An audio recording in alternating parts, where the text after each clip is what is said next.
focar em retenção, mas aí, o que vocês têm de ideia para as empresas reterem esses talentos que podem vingar e trazer uma transformação para a organização? Tem o título do evento, Protagonizando Ações para Gerar Resultados. Então, protagonismo, essa palavra protagonismo, ela é muito forte para mim e eu acredito que seja uma das chaves. Claro que não existe uma fórmula mágica que cabe a todo mundo, mas uma das chaves que pode ajudar ao funcionário se sentir mais à vontade, se sentir mais feliz, mais realizado de uma empresa. Ele tem que sentir que, beleza, ele tem os deveres a cumprir, mas ele tem uma certa forma de autonomia para criar, para propor novas soluções, para opinar também, para colaborar com a empresa. Ele, além de acreditar que se a empresa crescer, ele cresce junto, ele também tem que sentir um espaço para poder colocar um pouco de si ali, né, para poder se doar, porque eu acredito que retenção tem muito a ver com se doar, mas se ele não sentir espaço para isso, se ele não sentir que há uma possibilidade para isso, ele vai ficar na dele, vai se sentir frustrado e muitas vezes essa retenção não acontece e acaba deixando a instituição. Né? Compartilha conosco, Cíntia, a tua opinião. Eu acho que tem muitas frentes. Eu acho que um ponto importante é que o jovem hoje, ele precisa sentir que está sempre aprendendo alguma coisa. Então, assim, não adianta você prever, né, no plano de estágio, no plano de atividade, sempre as mesmas coisas, assim. É importante que o gestor entenda que existe uma curva de aprendizado. Então, lógico, no começo a gente sabe que existe aquela fase de adaptação, mas tem que ter um trabalho um pouco mais próximo. Eu sei que hoje, cada vez mais, as empresas estão sobrecarregadas, às vezes a pessoa, um tutor para vários estagiários, mas enfim, é importante existir um trabalho para ir aos poucos acrescentando outras atividades, mais projetos, para a pessoa ir sentindo que, se eu fizer mais, então se eu fizer bem isso aqui, então eu vou ganhar mais. Porque o jovem quer isso, ele quer ter desafios novos e atividades novas, não necessariamente, ele não precisa mudar de área, muitas vezes. Basta receber um projeto novo, uma atividade nova. E também a questão do feedback, né? Que se fala muito hoje, o jovem quer de feedback. Assim, eu acho que, no fundo, todo mundo quer feedback. Não aquele momento chato que, assim, a gente no RH precisa conduzir, e até hoje acho que as empresas não encontraram a forma mais adequada de fazer isso, que é aquele momento da avaliação anual, né? Que até o RH que tem que ficar cobrando, ligando para o gestor, perguntando se já fez, termina que muitas vezes nem atende o propósito que era para ter essa avaliação. Eu acho que aquela avaliação mais informal, mesmo, não apenas a formal, mas mesmo que você faça uma avaliação informal, mas para apontar, né, no que ele está indo bem, no que ele precisa melhorar, porque, querendo ou não, o papel do estágio, o estágio é isso, né? A pessoa que está fazendo estágio, o estagiário, ele ainda está aprendendo, ainda está na faculdade. Então, é importante que exista essa orientação, e que muitas vezes as empresas não se preparam para isso, né? Os gestores, que são escolhidos como tutores, não têm essa preparação para fazer também uma orientação para os jovens. Paulo, antes de tu responder essa pergunta, eu vou botar um pouco mais de linha na fogueira. As estatísticas atuais que a gente tem é que o desemprego no país alcançou a marca de 11,2%. Pegando em número de pessoas, é equivalente à população da cidade de São Paulo, toda desempregada. Esse fator de crise, que é a primeira crise que essa geração Y está pegando, as outras foram ondas que balançaram o barco. Agora nós estamos numa crise real, empresas fechando, gente sendo desligada de empresas e não conseguindo recolocação no mercado. Esse cenário, ele complica a visão do jovem em querer inovar, em querer arriscar, ou é um cenário propício para se arriscar mais, para pensar mais fora da caixa? Como você vê o jovem se comportando nesse momento e a empresa também se comportando nesse momento, aliado à retenção, né? Como a empresa ganhar com isso e reter o funcionário nesse momento de crise?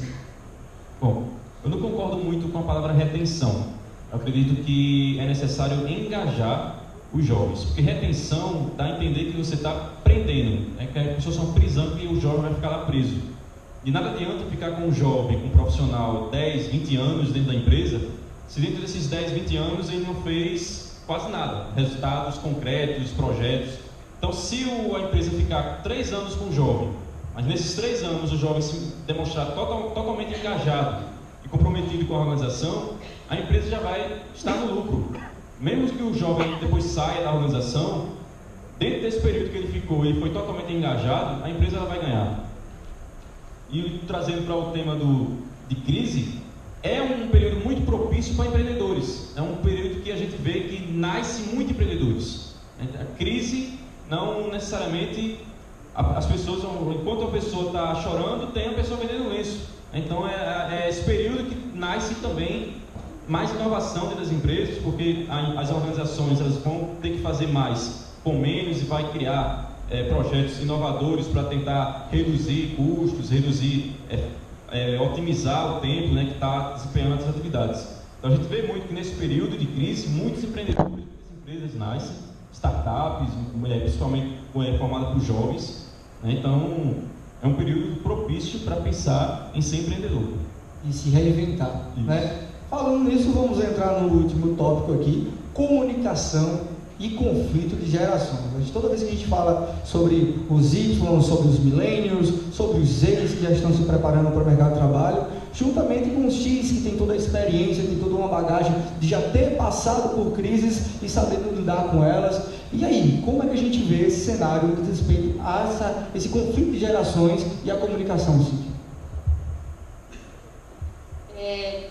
Só puxando o gancho ainda da crise, eu li uma frase certa vez falando que se você for fazer uma viagem de navio, que capitão você escolheria? Um capitão que em toda a sua carreira só navegou por águas tranquilas, ou por um capitão que já sobreviveu a várias tempestades, já conseguiu fazer o barco, né, conseguir ficar lá inteiro sem naufragar em várias tempestades. Então, assim, é uma metáfora, né, que se faz nesse período de crise. Então, o profissional que sobrevive à crise, né, que consegue trazer resultados durante uma crise, é um profissional muito mais desejado que aquele que estava... É muito fácil vender quando o mercado está tendo alto crescimento, né? Agora, vender durante uma recessão é muito mais difícil, né? E aí, por isso que é algo que deve ser valorizado. E aí, o que acontece nesse cenário? A gente tem os profissionais mais experientes, geração X, baby boomers, enfim, o pessoal mais velho, que já passou por muita crise aqui no Brasil, né? Então, eu acho que é um momento do jovem buscar essa experiência dos mais velhos, né? Mas, ao mesmo tempo, é um momento que o mundo está mudando bastante, comportamento, tecnologias, então, tá tudo tendo muitas mudanças e, de certa forma, o jovem é quem está mais antenado com essas mudanças. Então, eu acho que essa combinação do jovem com suas ideias, com toda a sua ousadia, todo o conhecimento que ele tem de estar mais antenado com mudanças, com tecnologia, juntando com a experiência, né, o tato, o jogo de cintura, né, da pessoa mais velha. A gente, na prática, não vê isso acontecer com tanta frequência, né? Terminam acontecendo os conflitos, porque a gente tem o jovem, muitas vezes, muito inquieto, muito ansioso, né? Aquela pessoa que, muitas vezes, o jovem está tão ansioso para fazer, para acontecer, que ele não consegue nem escutar, né? Ele começa interrompendo a conversa e falando rápido, né? É uma outra velocidade, é outro ritmo, né? E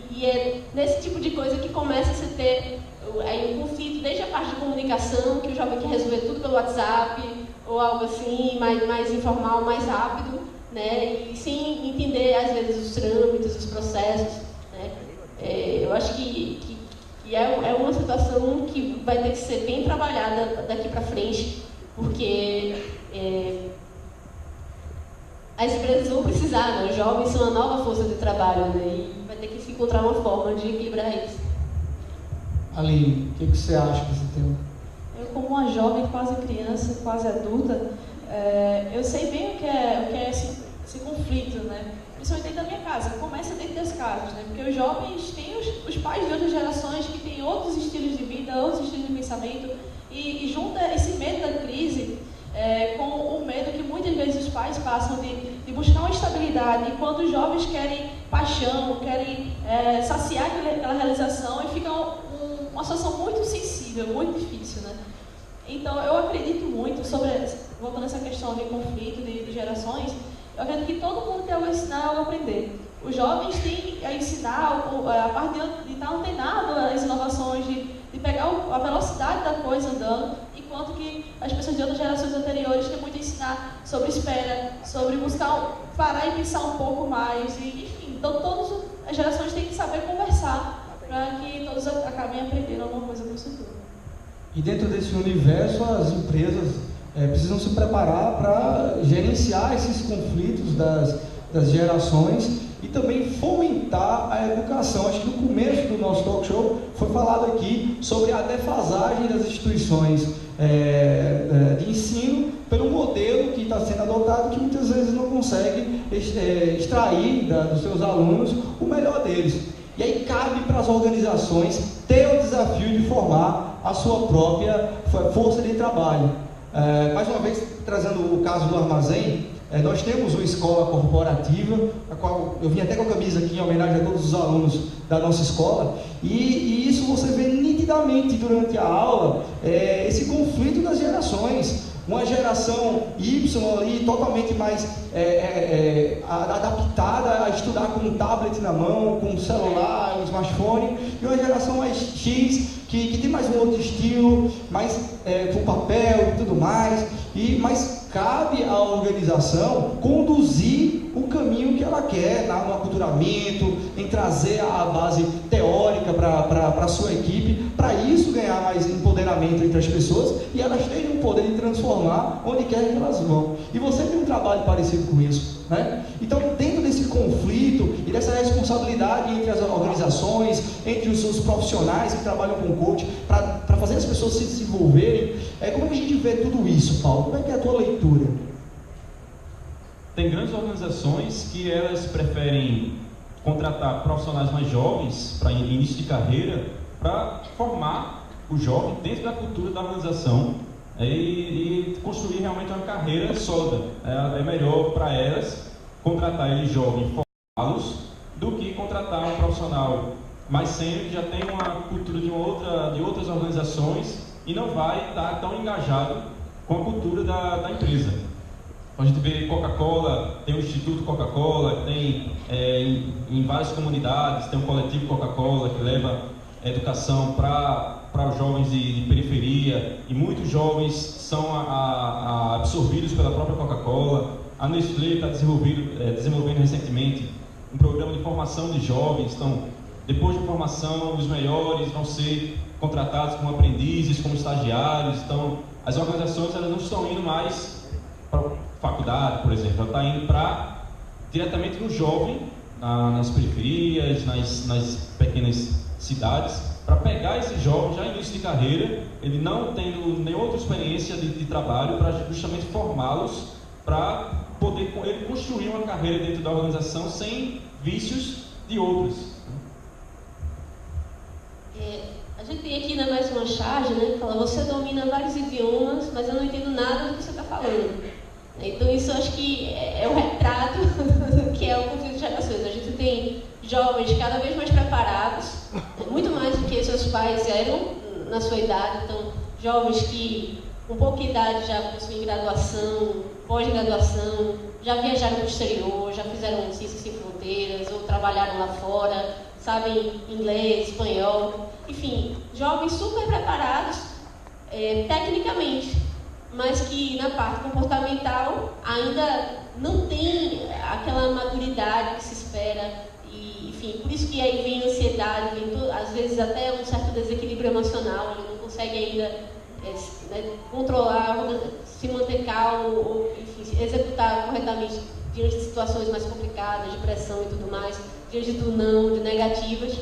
E isso tem vários motivos, né, que se estuda, se analisa, mas uma coisa importante a se pensar, inclusive, é que antigamente era muito comum você com 14, 15 anos, 16 anos, começar a trabalhar, né, começar como office boy, enfim, com várias pequenas profissões, e isso é que vai dando, a experiência que vai dando muito da maturidade, né? Hoje o jovem se prepara por mais tempo, né? A gente tem mais tempo de escola, mas tem menos tempo também já de experiência de vida mesmo, de ter trabalhado e tudo mais. E aí isso é um dos fatores que tem dificultado, né, para a maturidade.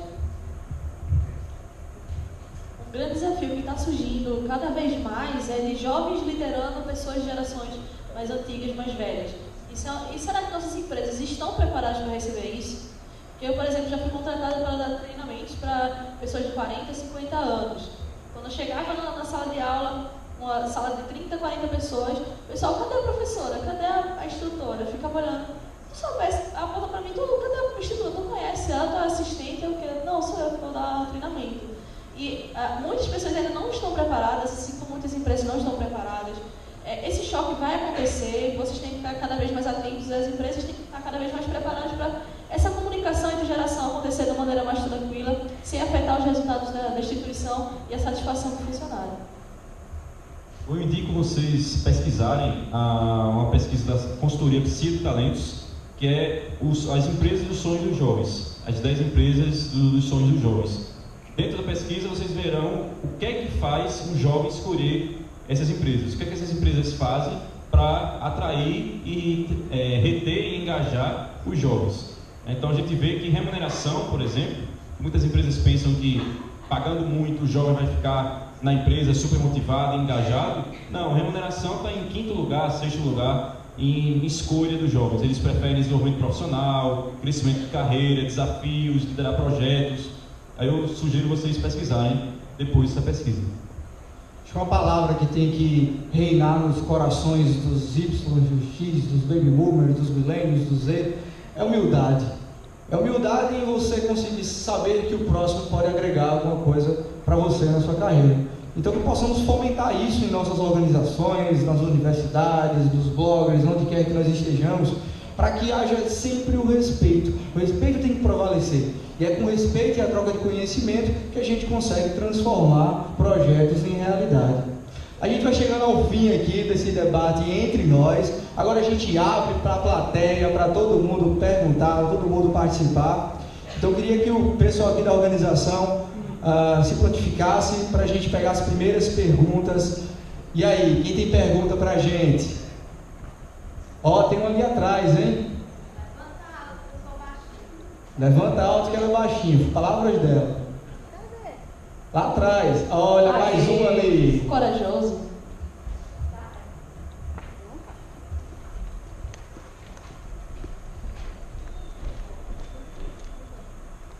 Pronto, tá chegando aí o microfone. É uma pergunta muito boa.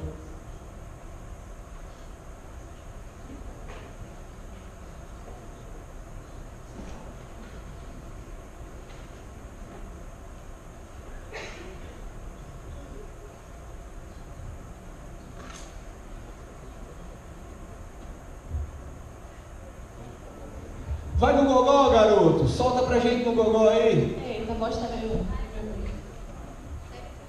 Vamos lá. Vou pro lanche. Vem pra cá, vem pra cá.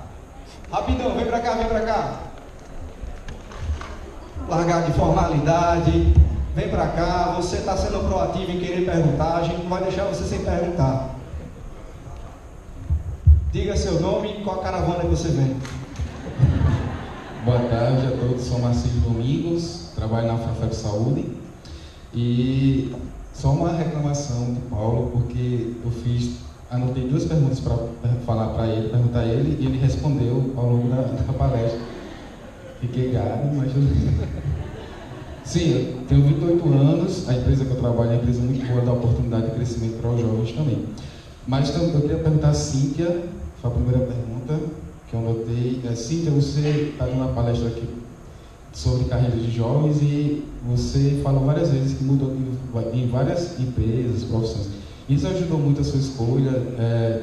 Se você teve que passar por isso, você acha que os jovens têm que passar por isso, nessa mudança toda, para poder definir bem a sua carreira? E também a Paulo, só para ele falar mais um pouco, o que as empresas podem fazer para conscientizar os jovens. E eu sou da área de saúde, sou formado em fisioterapia e a gente na área de saúde tem uma coisa que se chama saúde preventiva. No caso, poderia se transformar em saúde, no caso, vitalidade preventiva.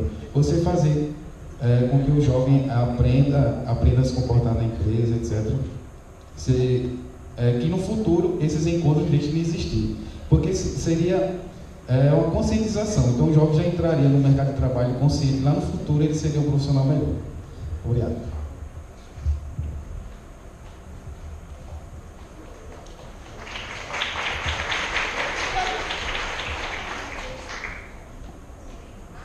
Marcílio? É Marcílio?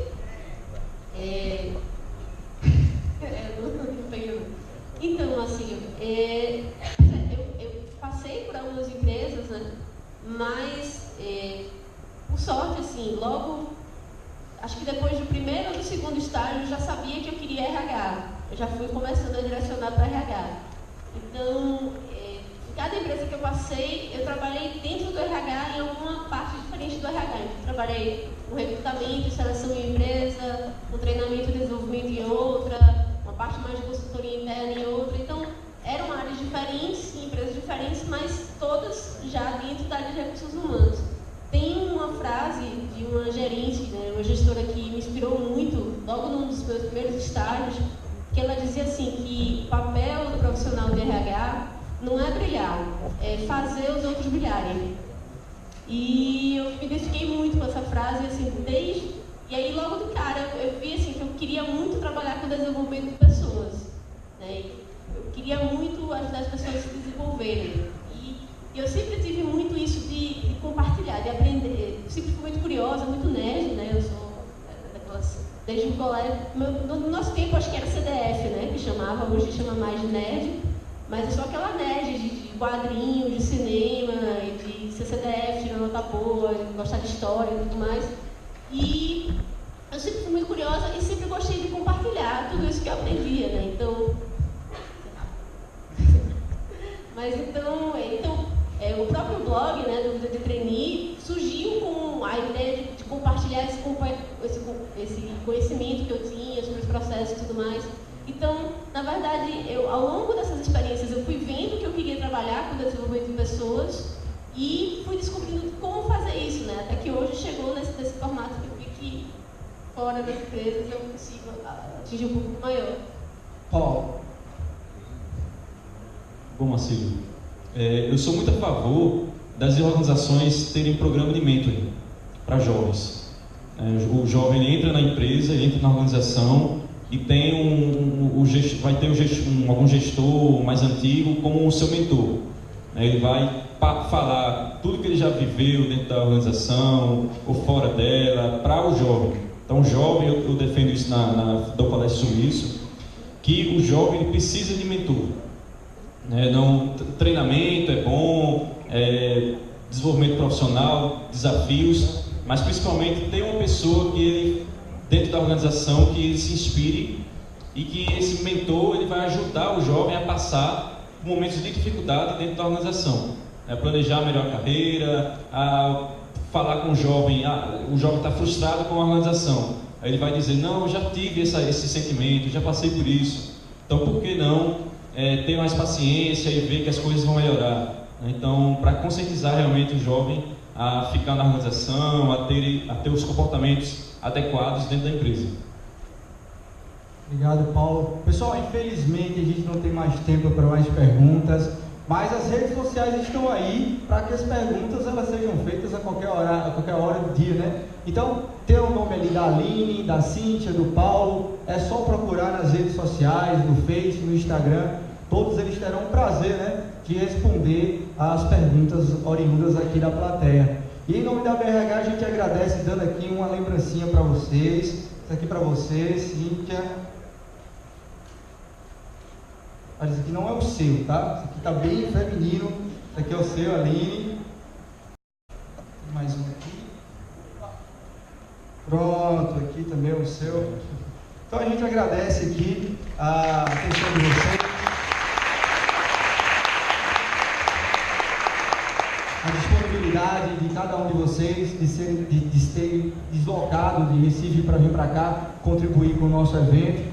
Agradecemos mais uma vez a BRH em nome de Ângela, em nome de toda a equipe que está produzindo esse evento e desejamos a todos um excelente Congrepar 2016.